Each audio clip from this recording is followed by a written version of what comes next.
always got to hesitate at the beginning because I don't know when the dang thing's going to go live. But I think we're live, everybody. So this is Greg Ryder, CEO and founder of Angel Investors Network and the publisher of the world-renowned Angel Investors News. Now, I just made it world-renowned just this second because it was never world-renowned before.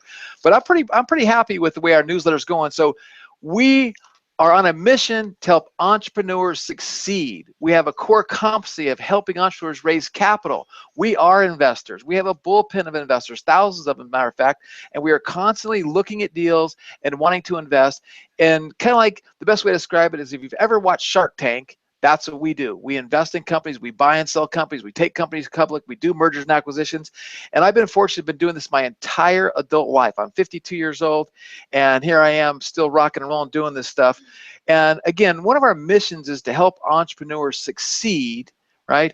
And one of our missions and goals is we want to perpetuate free enterprise and capitalism, because I believe that our capitalistic system is broken and our government is screwing things up, and it's entrepreneurs that have to fix it. It's guys like you listening to me. It's like guys like we're going to interview in a second that are going to do things to empower individuals to create jobs, stimulate the economy, create wealth, and live the American dream, right? And I've been doing it for a long time, so I like it. And our newsletter is something you want to get a hold of because we're the only newsletter in the country where we coach and mentor entrepreneurs and investors in the same newsletter with the intention of helping entrepreneurs succeed and creating wealth for all those involved. So not too long ago, literally like 3 or 4 days ago, on a Skype, and I saw Startup Bros come across my my screen. And Startup Bros caught my eye because I'm like, that's what it's all about. Whoever's doing that, I'm gonna like these guys, right? So I reached out, made a couple calls, and here we are. We got an interview with one of the founders of Startup Bros. And one of the things that I love about what they're doing is their logo is Startup Bros, which you get that, right? Startup Brothers, maybe they're brothers, I don't know, we'll ask them. But you don't need a job, right? And again, I just asked him, I thought, okay, I gotta stop this because I want to do this live. But I just asked him if he went to college, because I'm one of these guys that I dropped out of college. I actually got kicked out of college. I told my dad I dropped out, but I really was booted out, because I was an entrepreneur from day one, right? And I was selling things back then I shouldn't have been selling, but I was still a salesman and entrepreneur. So today we're going to interview Kyle. And you got to pronounce your last name for me, Kyle. How do you pronounce your last name? It's Eschenroder. Eschenroder, that's a cool name. So Kyle Eschenroder is one of the founders of Startup Bros. He's passionate about helping entrepreneurs succeed, and we were talking about a little bit about marketing and how important marketing is. We're going to focus on that a little bit today. But I was reading a little bit about your bio. So first of all, tell me, you were going to school and you're trading, and you're paying your way through school probably trading stocks. Tell me how you got into that and what that whole how you got in that financial side of things. That's interesting to me. So I loved video games growing up, and I had an uncle who was a day trader. So I kind of saw these charts, and he's just like basically playing a game. How can I figure out what's going to happen next? And so I got interested. I'm like, well, this is basically a video game that I can play, and if I win, I make money. If I lose money. So I got heavy into day trading 2 years, in my sophomore year of high school. And I spent all my summers just hours and hours, studying it, working on it. And then by the time college comes around, I'd raised some money. Small hedge fund, and I was trading commodities, and I was doing that and there was a party. My roommates were having a party, and I was upstairs in my room, trying to make sure that I put the right order in. And so I traded all through college, and started on paper, and then once I was winning consistently on paper, started trading my own savings that I had. Once that worked out, I started getting into more leveraged stuff, the futures, the commodity futures, and then raised money eventually. So that's how that evolved. Well, that whole story, and I love that story. So here's the thing that I want to share with people. So when you get involved like I did, I was 19 years old when I started making my first investment. when I was 21 and turning 22, I became the youngest owner of an investment banking firm in the history of the United States.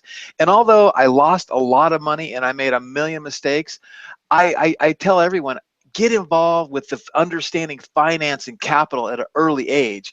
And what's interesting is like what he's talking about, I know is very risky and I know very little about, because the financial markets and corporate finance and just, you know, capitalism as itself is one of those things you can spend every minute of that you're awake during the day and never learn at all. So it's really cool. But I love the fact that you got into that early. And let me ask you this question. So from getting into it early, how old are you now?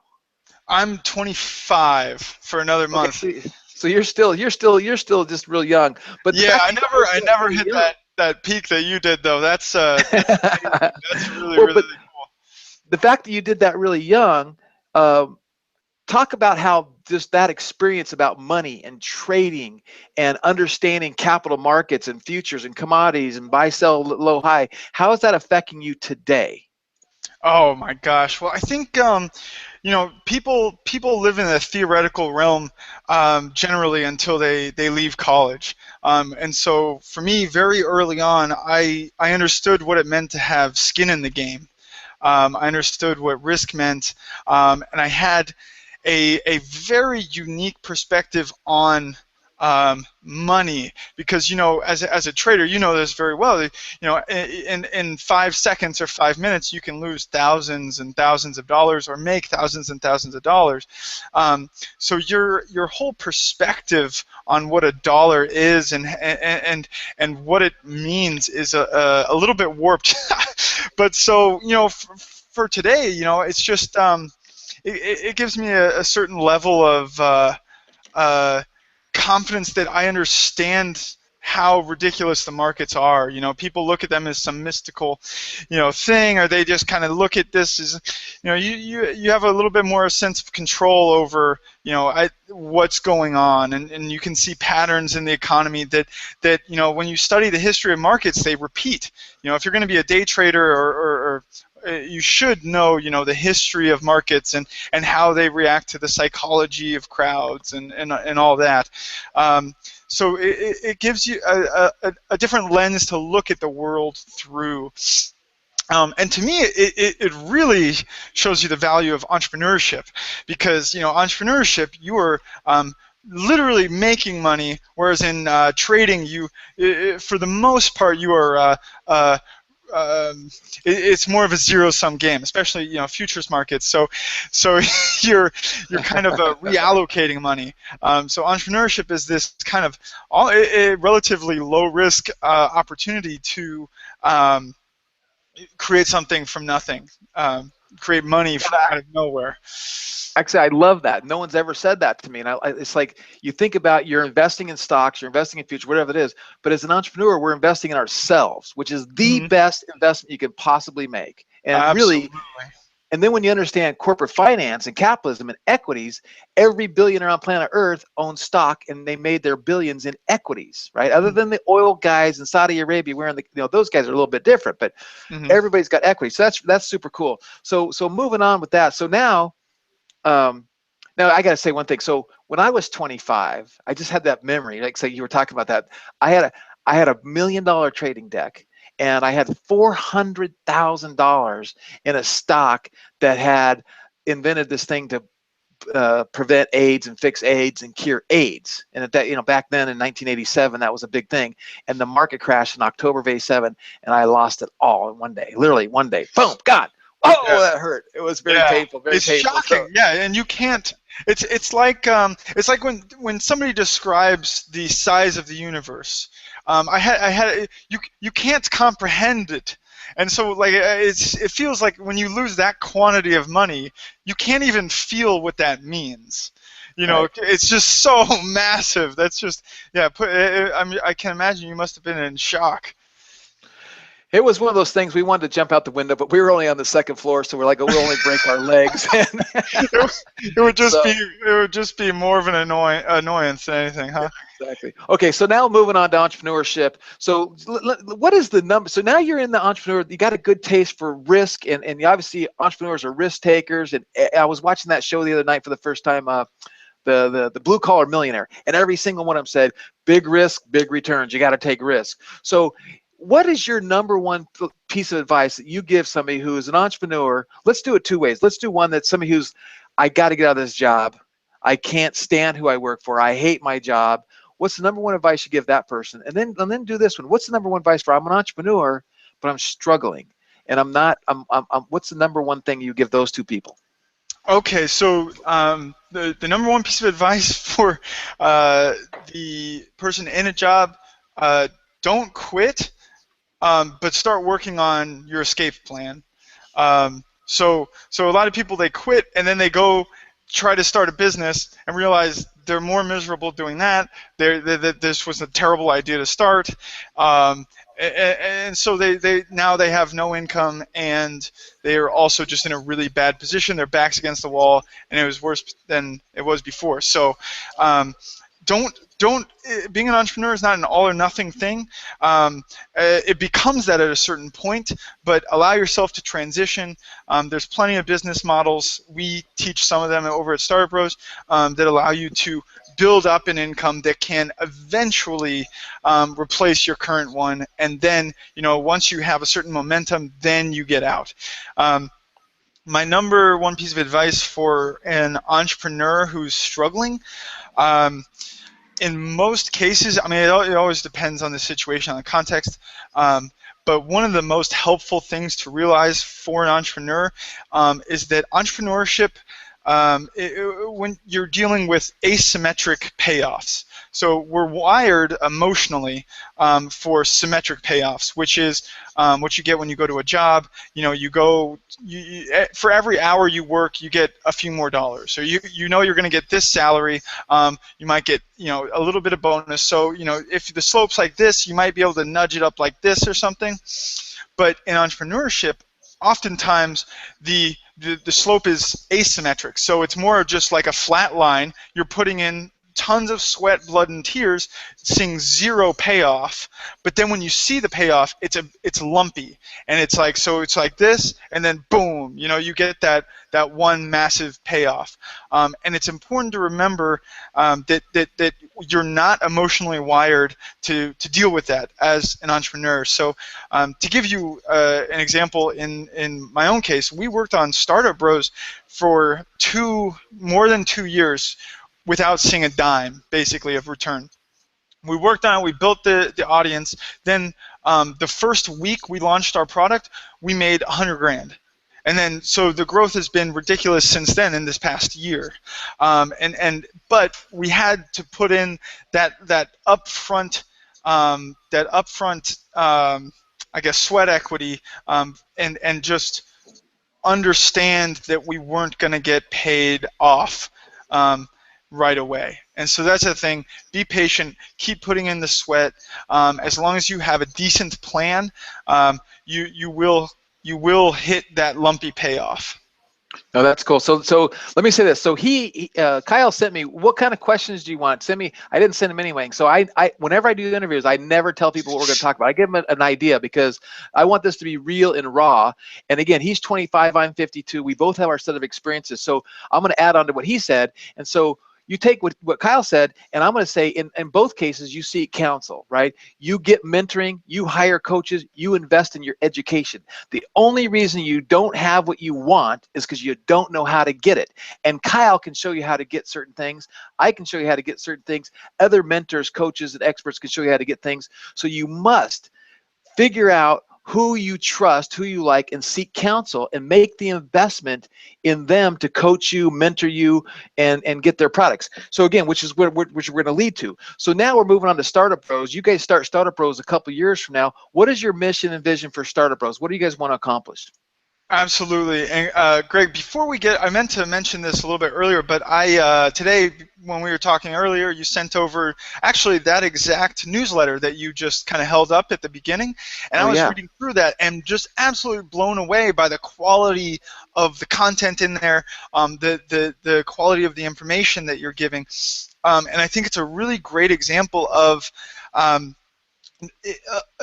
there's this idea that right now that all information is free, basically. You know, if you need information to do anything, then it's out there. And in many cases, that's true, but it's not organized well, and there still is such thing as gated great content, and your newsletter is an example of that. I pay for other newsletters, most of them not as good as yours, but I think it's important for people to realize that there is such thing. Like, if you're serious about something, relying on free information is not the best way to get it, unless you absolutely have to.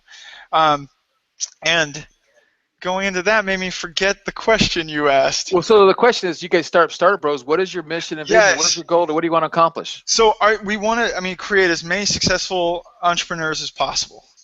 And that really, to me, kind of my end goal is to create a sense of self-reliance in as many people as possible.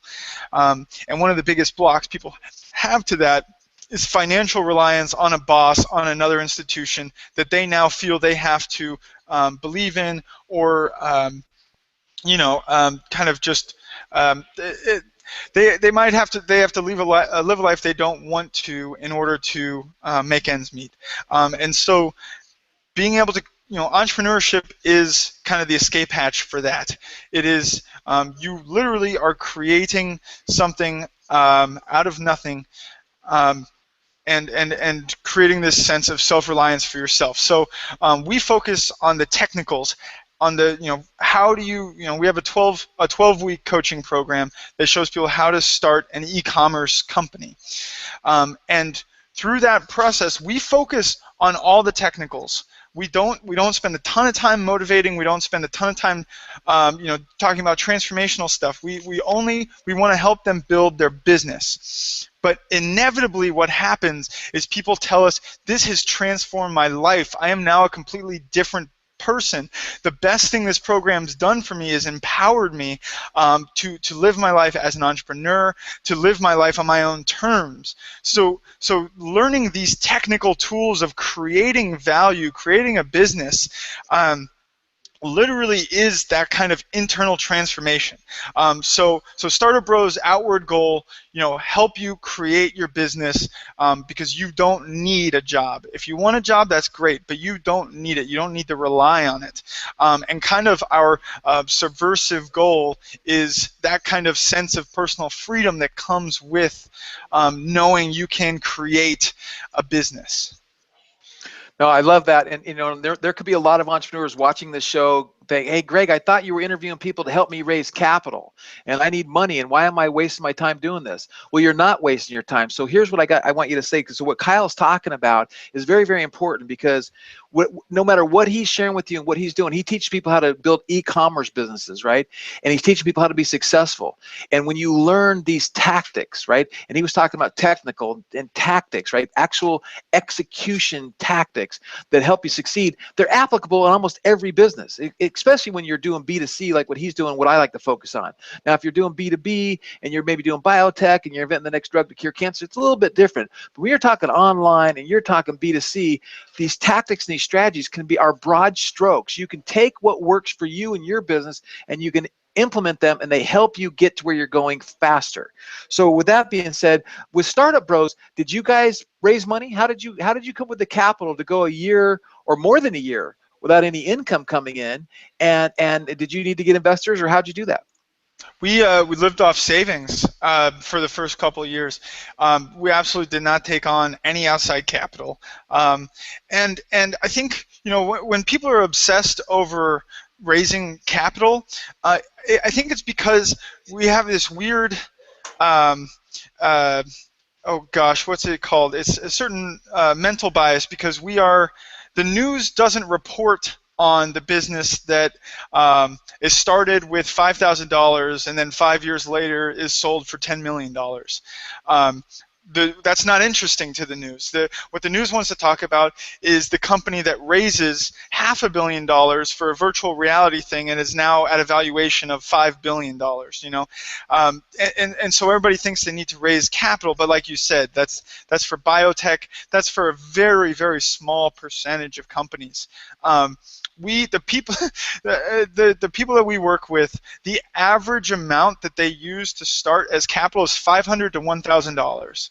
And then in 3 months, many of them are doing $10,000 to $30,000 a month in revenue, and so it's much more common for every one of these companies that is valued at hundreds of millions of dollars or gets reported on. There's 50 companies that their founder is just building slowly, going through the work of building, growing organically. So, yeah. I mean, in our case, we did all content marketing for the first couple years, and then once some money started to come in, we started to pour it into ads.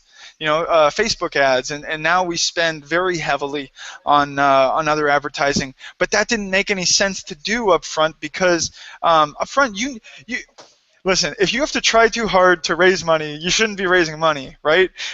Because if you really are in a place where you deserve capital, investors will be throwing money at you.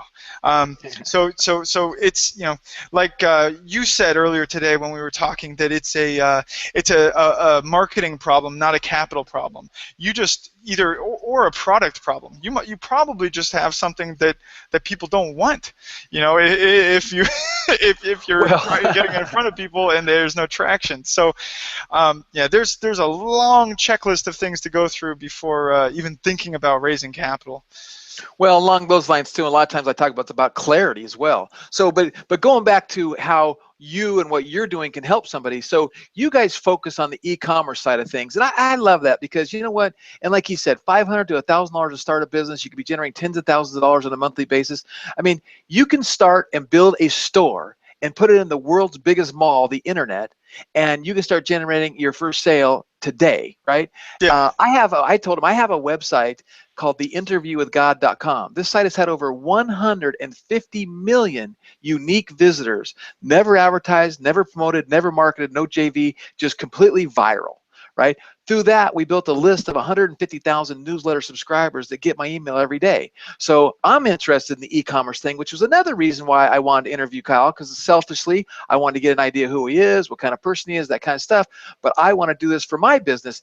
And what I can learn from Kyle and his partner in his course, I can execute and implement with other entrepreneurs that I'm coaching. I can do it in other businesses that I have, because again, there will be tactics, there will be strategies, and what he teaches, what he coaches, that I can take that piece and implement it here. I can take that piece and put it there. So I'm always want to make relationships with and build relationships with people that are experts in their core area. So let's talk about that. We only got a few more minutes. So talk about, why are you guys an expert in this area of e-commerce? And give me a little justification how do you back that up and what you guys have accomplished. And then we'll wrap it up here in a few minutes. So yeah, my I ran a very small e-commerce company years ago doing airsoft. So but the blog, like I said, we were doing all content marketing, and Will wrote a post based on he's more of the importing e-commerce guru, and I've created some of the systems around that. But so he wrote this post that has had something like 15 million views, I think, at this point. Like if you search importing from China, we are the first 4 links, I believe, that you'll find on Google. So basically wrote the book on importing e-commerce. Everybody had a huge uproar about it. And so we became, kind of, we'll say, accidentally wrote the book on importing e-commerce. And so, like, he used to do it. He's imported all sorts of stuff, airsoft guns, and now works with a company doing $12 million a year in beauty supply, beauty products. And they're importing, selling all online. And so That's basically, you know, the experience. Other than that, you know, we've now worked with over 2,000 entrepreneurs to help them launch these businesses, and so every day we have this Facebook group, and there's just these success stories after success stories of people, you know, implementing this program and seeing real results, building these businesses that are letting them quit their jobs to stay home and you know, raise their kids. And I just got an email yesterday that said, "Thank you so much. I'm writing this email from home because I was able to quit my job and now I get to stay home with my 2-year-old and help raise him." So that was neat. And you know, those stories come in all the time. But yeah, it was very, very roundabout answer, but it's a you know, it's a simple business model when you understand it, and we've really kind of, you know, we focus on demystifying what other people try to make seem complex or whatever, because it's really not. It's one of the simplest business models around. You know, and that's what I like about it too. It's simple, but again, in any business, whether you're Tiger Woods and you're getting coached, or you're in a business like what you're doing, it's the little 10% things that you learn from a coach, that you learn from a mentor, that you get the wisdom from somebody who's been there, done that, that saves you the months, the years, the headaches, the losses. So that's why you're listening to us today. Make an investment yourself. If this is something you're interested in, go to startupbros.com, check out their site, check out their content. Underneath this video, we're going to put a link to their 12-week course that's coming up, right? You're getting ready to launch that, right? That's right. Yeah, we're starting on the 28th, and you'll have the link. There's a free training that is 3 to 4 hours long, and it literally has everything you need to get going with this business model. So even if you don't want to buy anything, buy into a course, the free training is not like most free trainings. Every time people go, they say, "I'm amazed that you gave all this content out for free."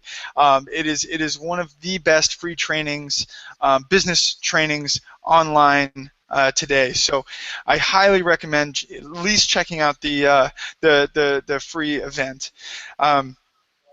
Yeah, that's simple. It's just startupbros.com, startupbros.com. And I wish we had more time to keep talking, but I like to keep these pretty much to the 30-minute mark, give or take, and we're right there. So I really appreciate it. And you know, here's a teaching moment, right? So why is Kyle giving away excellent training that can get you going and get you started and get you in business without spending a dime, right? I'll tell you why. It's in marketing and something that somebody's coached him on, somebody's taught him this, and that is give away your best content, build rapport, build trust, help people, help enough people get what they want, and you'll get what they want. They'll be referring business from you, they'll buy your future products and services, and it's going to make you be a winner. Now, maybe you want to say that differently, but you agree with that? Oh, absolutely. That's you know, people were amazed. That's been our strategy from the get-go. People are amazed, like, how did you guys came out of nowhere? How did you do this? We're like, we gave it all away. We gave it all away, and people just want it in a different form, you know. So you can give away all the free content, but they want the coaching. They want, you know, and they want to give back. And in a lot of cases, there's people who started successful businesses just on our free content, and then they join the community because they want to be involved, and they want to, you know, they feel like they want to give back because they're grateful for the content. So yeah, absolutely, I totally agree. Give the best stuff. Well, Zig Ziglar, I think, was the king of that. And he said, help enough people get what you want, and you're going to get what you want, and then I'll see you at the top, something like that. So anyway, this has been Greg Ryder. Kyle, I want to say thank you very much. I appreciate you and taking the time out of your busy day. I know your time is valuable, and I value your time. I value everybody's time who watches today. I hope you got value out of it.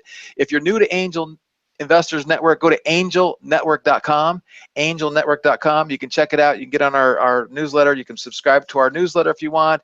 You can join our membership. And if you're an investor and you want to start putting your money to work for you, we also have some coaching to help you with that with our membership. And Kyle, again, appreciate what you're doing. I wish you the most success. I'm going to get my wife involved in your program, and we're going to do our e-commerce store. Simple business, you know. Get a business, sell stuff online to the billion people out there, pick a niche. See, they're going to teach you all that stuff. Startupbros.com. We'll put a link on this video. And until you see me next time, until our next Google Hangout, do what I do. Wake up every day with an attitude of gratitude and tell somebody you love them. I promise you'll have a better day. Signing off. Thank you so much, Greg. This was great. Appreciate it.